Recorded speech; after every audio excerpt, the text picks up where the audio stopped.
నమస్తే, welcome to Mic TV morning show. Telugu దినపత్రికలో మొదటి పేజీలో ఇచ్చిన వార్తలు ఏమిటో చూద్దాం. ముందుగా ఆంధ్రజ్యోతిలో అన్నా నువ్వే గెలుస్తున్నావు, మల్కాజ్గిరి బీజేపీ అభ్యర్థి ఈటలతో బీఆర్ఎస్ నేత మల్లారెడ్డి, ఓ వివాహంలో ఎదురుపడ్డ నేతలు, ఆప్యాయంగా హత్తుకొని గెలుపు నీదేనన్న మల్లారెడ్డి. మల్కాజ్గిరి లోక్సభ నియోజకవర్గ పరిధిలోనే మల్లారెడ్డి ఆయన అల్లుడి అసెంబ్లీ స్థానాలు. ఇక్కడ గమనించాల్సిన విషయం, మల్లారెడ్డి ఏం మాట్లాడినా సంచలనం అంటే ఇంతకు ముందు మాట్లాడిన సంచలనాల కంటే ఇది మరింత సంచలనం. కేసీఆర్తో ఘర్షణ పడి బయటికి వచ్చినా లేదా బయటికి పంపబడిన నాయకుడు ఈటెల రాజేందర్. ఆయన విషయంలో గడిచిన ఏడాది రెండేళ్ల కాలంగా అందరికీ తెలిసిన విషయమే. అక్కడ బీఆర్ఎస్ అభ్యర్థి కూడా పోటీలో ఉన్నారు. వరుసగా బీఆర్ఎస్ను వీడి నాయకులు కాంగ్రెస్లోకి, అక్కడ మరో పార్టీలోకి వెళుతూ ఉన్నారు. మల్లారెడ్డి కూడా బీజేపీలోకి కాంగ్రెస్లోకి వెళ్తారని ప్రచారం జరిగింది. కొన్ని ఫోటోలు కూడా మీడియాకు లీక్ అయినాయి. పార్టీని బతికించుకోవాలని ఒకవైపున నాయకుడు ప్రచారం చేస్తున్నాడు, గెలిపించుకోవాలని. మరోవైపున మల్లారెడ్డి సంచలన వ్యాఖ్యలు చేయడం. మల్లారెడ్డిది ఒక రకమైన కొత్త లొల్లి ఇది. అది బీఆర్ఎస్ ఏదో మాట్లాడలే పోయింలే అనుకోవడానికి కాదు. కేసీఆర్తో బద్ధవైరం ఉన్న నాయకుడు ఈటెల రాజేందరు మల్కాజ్గిరి లోక్సభ నియోజకవర్గంలో గెలుస్తున్నాడని, పైగా తన కుడిభుజాన్ని కూడా ఆయనకే ఇచ్చానని, ఇట్లాంటి వ్యాఖ్యలు కొన్ని చేయడం. గెలుస్తున్నానా లేదా అని ఈటెలు అడిగినప్పుడు మీరు తప్పకుండా గెలుస్తున్నారు, వచ్చిన ఇబ్బంది ఏమీ లేదని భరోసానివ్వడము, హామీనివ్వడము. పైగా ఆయన అల్లుడు మల్లారెడ్డి ఇద్దరు అసెంబ్లీ నియోజకవర్గాలు కూడా మల్కాజ్గిరి లోక్సభ పరిధిలోనే ఉండడము. ఈ కారణాల రీత్యా మల్లారెడ్డి వ్యాఖ్యలకు ప్రాధాన్యత ఏర్పడింది. ఈ విషయంలో కేసీఆర్ లేదా ఏదో మాట్లాడలేని వదిలేస్తారా, లేదా ఈ మాటల ప్రభావం తప్పకుండా లోక్సభ ఎన్నికల్లో దాదాపు అన్ని స్థానాలపైన ఉంటుంది. ఎందువల్ల అనంటే మల్లారెడ్డి మంత్రిగా పనిచేయడము, మల్లారెడ్డి ఏం మాట్లాడిన సంచలనం కావడము, కేసీఆర్కు చాలా దగ్గరగా ఉంటారనే ప్రచారం జరగడము, ఇట్లా చాలా రకాల కారణాలు ఉన్నాయి. కాబట్టి మరి మల్లారెడ్డి వ్యాఖ్యల విషయంలో కేసీఆర్ ఎట్లా రియాక్ట్ అవుతారో చూడాలి. ఇక మరొక వార్త, ప్రాంతీయ పార్టీలను దెబ్బతీసే కుట్ర అని కేసీఆర్ అన్నారు.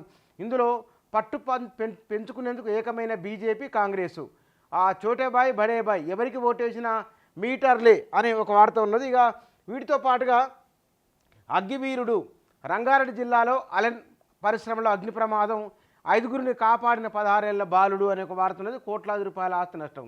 మందా జగన్నాథం, బాబుమోహన్ నామినేషన్ల తిరస్కరణ అనే వార్త ఉన్నది. ఇక రెడ్ అలర్ట్ అనే ఒక వార్త ఉన్నది, వెదర్కు సంబంధించింది. ఇందులో ఎండ తీవ్రతతో చాలా జిల్లాలకు ప్రమాద హెచ్చరిక. నేటి నుంచి 3 రోజులు పలు జిల్లాల్లో వడగాలులు, పొడి వాతావరణంతో 2-3 డిగ్రీల అధిక ఉష్ణోగ్రత అని వాడుతున్నది.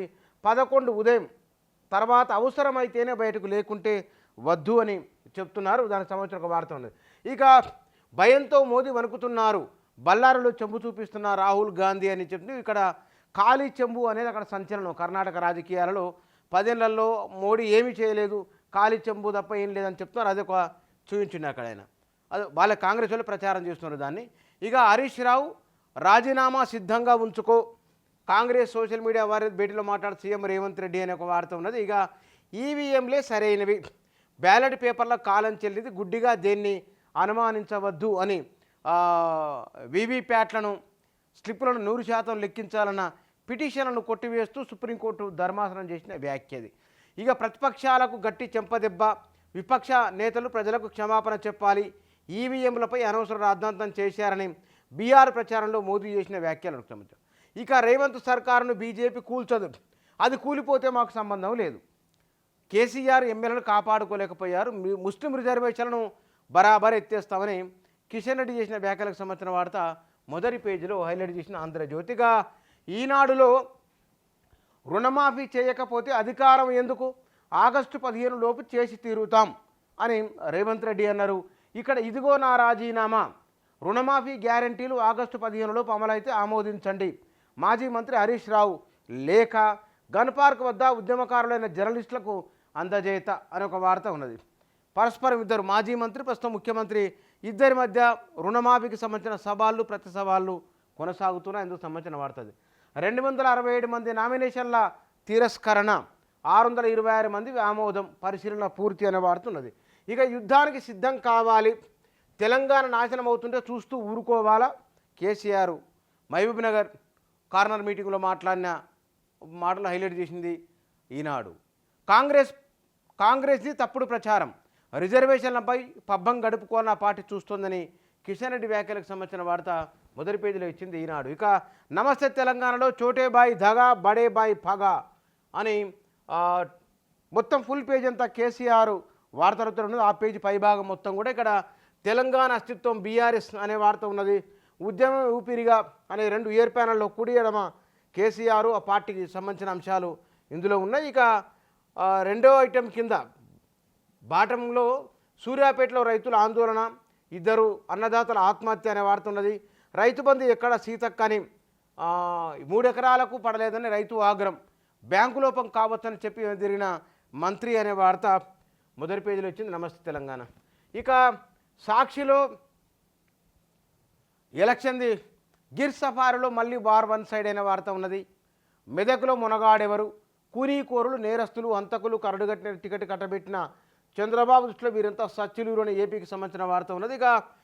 ఇక వేదికపై కన్నీళ్లు పెడతాడేమో, కపట నాటకాలతో ప్రచార వేదికను కన్నీటితో తడిపేస్తాడేమంటూ ప్రధాని మోదీపై రాహుల్ గాంధీ విమర్శలు కురిపించారని వాడుతున్నది.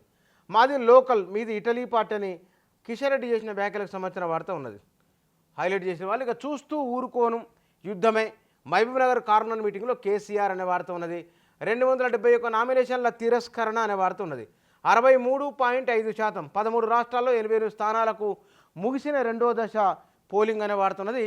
ట్యాంపరింగ్ అసాధ్యం, ఈవీఎంలలో అవకతవకలు జరిగినట్టు నిర్ధారణ కాలేదు, సుప్రీంకోర్టు ధర్మాసనం, మళ్ళీ బ్యాలెట్ పేపర్ విధానంలో అంటే ఎన్నికల సంస్కరణలు రద్దయినట్లే, దాఖలైన పిటిషన్ల కొట్టివేత అనే వాడుతున్నది. సుప్రీం తీర్పు ప్రతిపక్షాలకు చెంపదెబ్బ అని మోదీ చేసిన వ్యాఖ్యను మొదటి పేజీలో ఇచ్చింది సాక్షిగా. హైకోర్టు శాశ్వత జడ్జీలుగా జస్టిస్ శ్రీనివాసరావు, జస్టిస్ రాజేశ్వరరావు అనే వార్త కూడా మొదటి పేజీలో సాక్షి ఇచ్చిందిగా. 4 తెలుగు దినపత్రికలు మొదటి పేజీలో ప్రయారిటీ ఇచ్చిన వార్తాంశాలు ఇవి.